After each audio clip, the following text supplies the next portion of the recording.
Se vocês querem ver esse vídeo, dê uma curtida e bote aí nos comentários. Então vamos lá. Hoje eu vou fazer um vídeo mostrando tudo que eu tenho de massinha.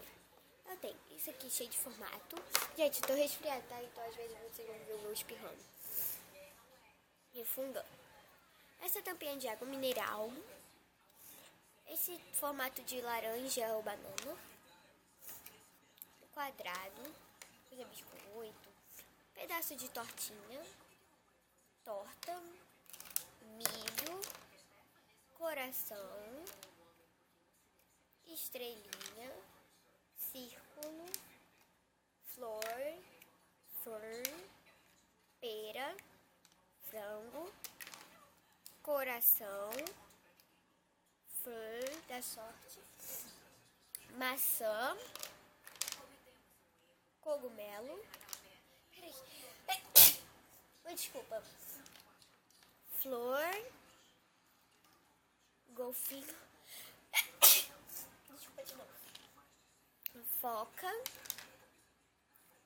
Girassol. Círculo. Flor.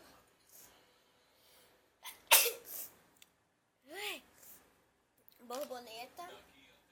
E o último da Minnie. Aí as outras coisas são esse negócio. Eita, sou meio desastrada. Tem esse negocinho da Minnie que vem com formatinho, mais cortador e mais esse formato. Depois eu mostro, né, como ficou. O pratinho. Esse negócio de pegar e cortar. 2 espátulas. 2 colheres. Uma concha. 3 garfos. Uma faca. 3 palitinhos para fazer sushi. 3 abridores. Um abridor que faz formatos. Esse abridor faz formato de chocolate. Esse golfinho que sai cabelo. E essa seringa. Então, gente... e também tem essas 3 máquinas e todos de massinha.